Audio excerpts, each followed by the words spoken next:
during the growing season, from late season seed to nitrogen and sidedress 28, as well as fungicide, herbicide, pesticide, and micronutrients your plants need to maximize yield. MROAG can take care of your crops all season long, and it's important to have us get your residual chemicals down before putting those beans in the ground to prevent weeds and pests from becoming a problem and cutting your yield. Let MROAG be your growing partner every step of the way. Your friend in Central Illinois. WHOW. Top of the morning. Thanks for being with us. I'm your host today, Seth Lawrence. The WHOW Morning Show is streaming to Facebook and YouTube. It's brought to you by Peterson Insurance, your Pekin Insurance agent in Clinton. Sue McLaughlin is the manager for the city of Farmer City. Good morning, Sue. How are you today? Good morning. I'm good. How are you? Doing well. We were catching up earlier. Allergies are biting us here for this morning. I just sneezed literally right before we came on. It is something else today. I don't know what the deal is. Yeah, I don't know if the warmer weather brought something out, but yeah, I may sneeze during this broadcast too. So. You and me both. We'll make it through, though. We appreciate you making time for us, Sue, as always. And let's dive into, Sue, talk a little bit about the Farmer City pool and some news out of that. I know I told you off the air. I had our Y director in yesterday, and he was talking about some lifeguard training opportunities through the Y, and this is somewhat in conjunction with Farmer City and your need for lifeguards over there. Tell us what's going on. Yeah, I think as you'll recall, last summer we had some difficulty getting lifeguards and keeping lifeguards, and so we've tried to make some changes to, attract people and get them to work for us and stay. So one of the things we're doing is certification can be very costly. I believe the Y's new fees are over $200, and so the Y is generously offered to work with us on a reduced rate, and the city is going to pay those costs to get these students or even adults certified to guard. And we also increased our hourly pay to compete with surrounding communities that are increasing their rates to recruit. So, oh, wow. It almost seems like a round robin here. They raise and we raise, and they raise and we raise. So yeah, it's a competitive market for sure. It is. Now, what have you done in the time since we've talked about this last to try to get folks interested in these positions to be lifeguards this summer? So what I just did, I did post last week. There's a flyer on our city Facebook page, and I also asked the high school to distribute it. It's basically the information. The Y is going to do a Farmer City class to certify during their spring break, March 24th through April 2nd. And so you can go to the Y and get certified. The city will pay for it. And, hopefully that'll help us with our shortage this year. No question. So when it comes to, you talked about that kind of increase in pay aspect of it. I mean, that's just something that's happening almost across the board in whatever industry you're in. You're having to increase our pay for, substitute teachers is what I hear most often. You talk about competitive markets for job seekers. That's just kind of an interesting dynamic that it's trickled down into finding lifeguards and needing to pay them more to be competitive. It is, and that's, you hit the nail on the head, because being competitive is the issue. We found that we were losing guards to other nearby communities that were paying more, and so we're trying to address that, but it's tough. Mm-hmm. We are a public employer and we rely on tax dollars, and so there's a limit to what we can offer. Mm-hmm. But we're certainly doing our best. No doubt. So when it comes to lifeguards, what do you hope to have in terms of a number this summer for, rotations and schedules, and obviously these people need time off and those Right. sorts of things. What's your target number for lifeguards you'd like to have? Well, target is minimum 15 to 17, like you said, for, time off and shifts and whatnot. Uh-huh. We're only at about 7 right now. So okay. We are definitely scratching, but I also know some people wait till the last minute. Sure. But I do want to remind people out there that you don't have to be a teenage student. If you're an adult and you're a good swimmer and, that's something you want to do, you can certainly apply. Do you know anything about the training, Sue? Like what that process looks like, what types of skills are learned, certifications you have to have? Do you know anything about that process? I do think the hardest part is they call it the pre-certification. That's like your first day where they test how good of a swimmer you are. Okay. You know, you have to tread water for so many minutes. I think you have to dive down to 10 feet and back. You know, and that's why in my flyer even it says must be a strong swimmer, because some people think that this is something they could do, and unfortunately they just don't have the skills. Um, so it does take some, you know, strength and stamina. Mhm. But I believe once that's passed, then each day is, you know, improving those skills and learning some rules and laws. So Sure. Well, Sue, how do folks learn more about this opportunity for training to be a lifeguard through the Clinton YMCA? Do they need to call the Farmer City Hall? Should they contact the Y here in Clinton? How should they go about getting this kind of on their books or getting registered? How about that? yeah, they can do both. They can call the Y to let them know they want to do the class during spring break, March 24th through April 2nd, or call City Hall. I am going to reach out to all of them with some further details about how this reimbursement is going to work, because obviously we need them to work to get our money back, so to speak. So there are some rules about that. But yeah, they can call the Y and say, hey, I want to sign up for this class, but they can also call City Hall. All right, easy enough. Either way, good information to be had there, and an opportunity, like you said, Sue, to be a part of lifeguarding at the Farmer City Pool here for this summer. And, you know, that's not the only thing to talk about out of the Farmer City Pool. You're looking for a pool manager. Do I have that right? Yes, I need a pool manager and preferably two assistants, but I take at least one. So this is someone that can, you know, oversee the day-to-day operations of the pool during the season. So it is a temporary seasonal position, but um, you know, we've increased that pay as well. And you know, we're reaching out to all the community colleges and universities in the region.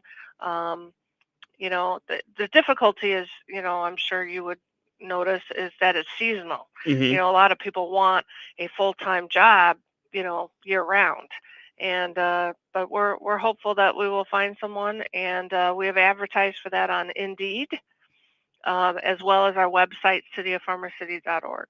Now, what is the day-to-day management of the pool like? I mean, what do you ask of that person? What kind of duties do they take on? Actually, we work pretty well with them in terms of they don't have to do everything. And what I mean by that is we order the concession food and the chemicals. They have to like schedule the guards, open and close. And sometimes it's not even also doing both in one day. Mhm. It would maybe open, you know, and then maybe a senior lifeguard or assistant manager would close. So then it's just, you know, keeping on top of the equipment and the public and the employees and just making sure things are running smoothly. For sure. So, Sue, when it comes to like when this position begins, I mean, you mentioned reaching out to college students, or thinking of young people who perhaps are pursuing like a parks and management type of a degree or recreational degree of some sort. Will this interfere with like the back end of their school calendar? When does the Farmer City Pool open? What can they anticipate like the time frame being for this position? What are some of those details? Yeah, it's usually, it does not interfere because we're looking at mid-May, and usually for college, you know, your finals are usually the second week of May at the latest. And then that was another update, is we will be closing for the season in mid-August, right as school starts. So I don't have that date in front of me, but whenever school starts, it'll probably be like that Sunday before. Mhm. So both college and high school will be able to go back to school, as well as, you know, not have to start until the the finals are over. Gotcha. Very good. So, well, and you mentioned assistant managers. What type of hours can they anticipate? What types of commitments can the assistant manager position anticipate if they apply for that? Yeah, it's very similar, except, you know, the hours are different. Hmm. So, you know, if the manager's there, I'm just throwing it out there, you know, 8 to 3 or something, then the assistant might come in from 3 to 8. Uh huh. You know, mid afternoon till close, or kind of share time with the manager over the weekends. Uh-huh. You're not going to have to work every weekend or every Saturday and Sunday. We try to mix it up. Mhm. Sometimes the manager might need time off, and then they can work during the day during the week. So Mhm. it fluctuates, but it's not full time. It's anywhere from, I would say, if I had to guess, 20 to 32 hours a week That's at not the bad. most. Yeah, not Yeah, bad at all. so it's not, yeah, it's part time. So we're willing to work with people, and we just need the help. Sure. Well, again, Sue, where do folks go to learn more about those positions? Yes, everything's on Indeed.com. It's Mhm. a recruiting website. I also posted them on our website, cityoffarmercity.org, and I Mhm. think I also put it on the city Facebook page. Okay. Gotcha. So check those avenues out. Just City of Farmer City on Facebook. Is that how they find you? Yes. All right, easy enough. Now, and Sue, for maybe I'll ask this to like come out to the Farmer City pool. Do you have to be a resident? Like, do you have to show proof of residency if you want to be a part, like to swim out there, or is anyone welcome out there? What's that like? Sure, we're open to the public. We have passes. We have individual passes. We have family passes, and then the pricing is based on resident or non-resident. So everybody and anybody is welcome. The pricing's a little bit different. Like I said, if you're, from outside of town, it could be just a couple dollars more per day, or you know maybe $15 more per pass for the whole season. So Okay. it's not a huge difference. Uh-huh. So yeah, you just got to show your ID, tell us where you're from, and come on in. When will those season passes go on sale? They're on sale now. We Okay. actually have people that buy season passes for Christmas presents. There you go. So you can contact City Hall right now to get a pass, or obviously you could just come to the pool and get one when we open. Sure. Now, and this is kind of forward thinking, and not maybe a hypothetical that you want to think about too much, but in the event you don't have the lifeguards situation ready for that opening week or whatever it is there, Sue, will you kind of play it by ear and try to continue to recruit lifeguards and staff and that sort of thing to open up at some point in the summer? How about that? Yeah, I'm most people that know me, I always try to have a plan B, Mm-hmm. and I have been giving that some thought. I think it's going to have to be a council decision if it comes to the point where we just don't have enough staff, Mm-hmm. as to whether we open as a swim at your own risk or not. Oh. Um, I just don't know yet. I have been giving it some thought. Can we try to operate with fewer lifeguards? If that's the case, I think it will be certainly reduced hours, Mm-hmm. whether it's days or times of days, kind of what we were doing last year. Mm-hmm. Um, there were days where we just didn't have any or not enough, so we would close early or we'd open late. Yeah. It may look like that. I think we'll have to discuss that with the council when it gets closer. Yeah, for sure. For sure. Well, hopefully it doesn't come to that. And we've got lifeguards and managers and everything in place for the operations to run smoothly this summer. But again, Sue, where do folks go ahead? I'm sorry. No, I just said let's hope. Yep, Sorry. let's hope. Let's hope, no doubt. Sue, where do folks go to learn about the lifeguard opportunity, the training for lifeguards, or the manager for the pool? Where do they go for information on all those things?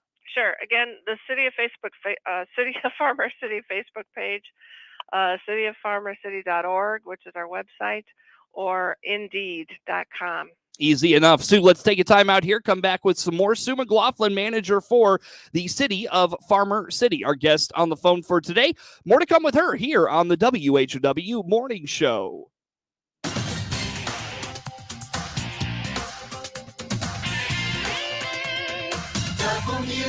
WHOW.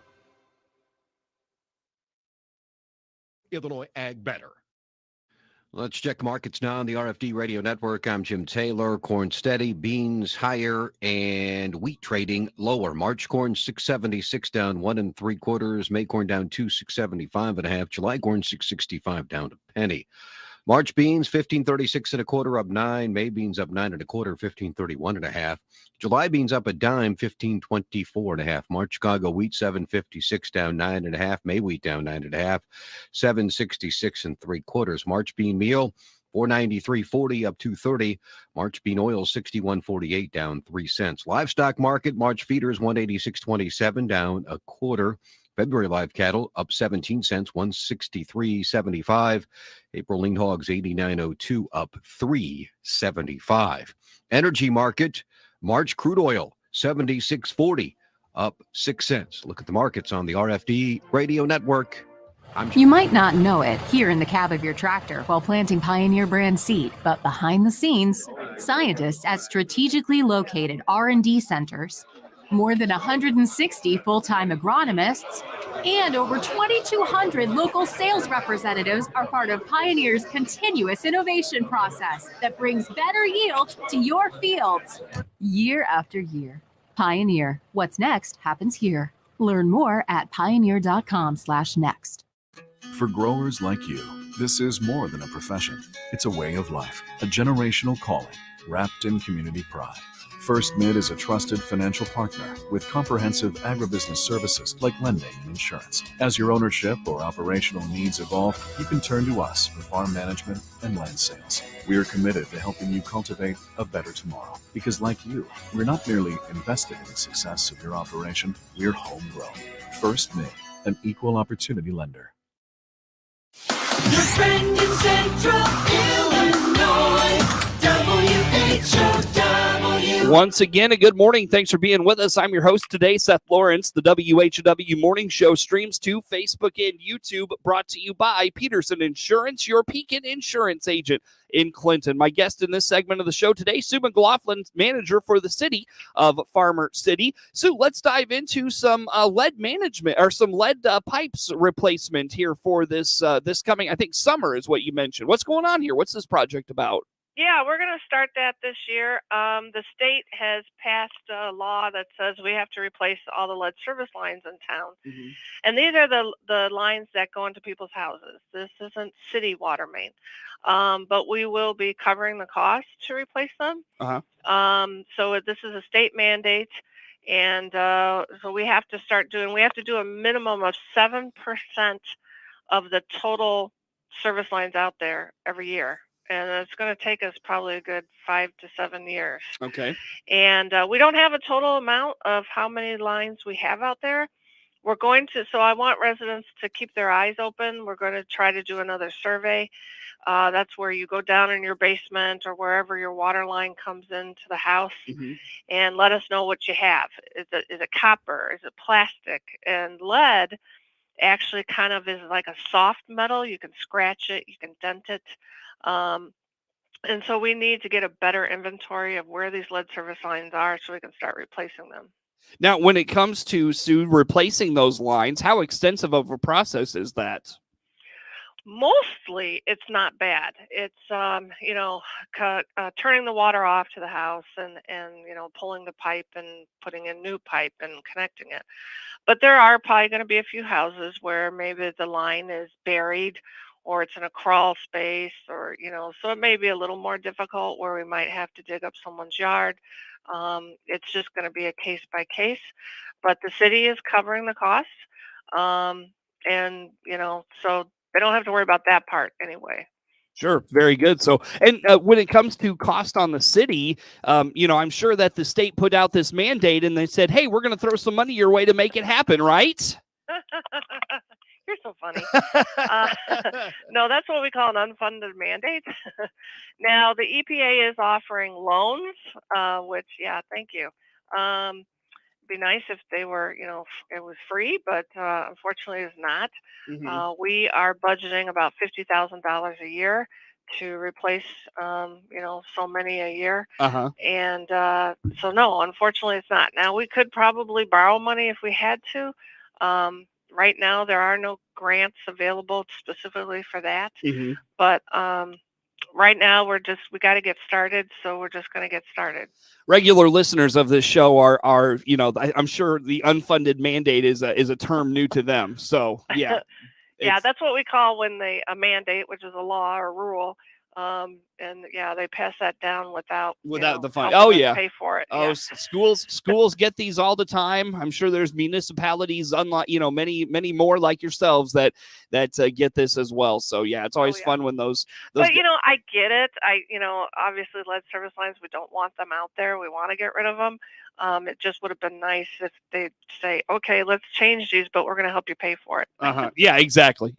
That'd be nice, but not in the state of Illinois, at least. No. Sue, how about anything else on that talking point? Did I miss anything? You mentioned you may have to end up going door to door. You had a survey out. You wanted folks to let you know what they've got. If they maybe didn't see that survey, they've since whether it's lost the link, lost the paper. How can they participate in that if they are misplaced whatever the whatever it was that they received?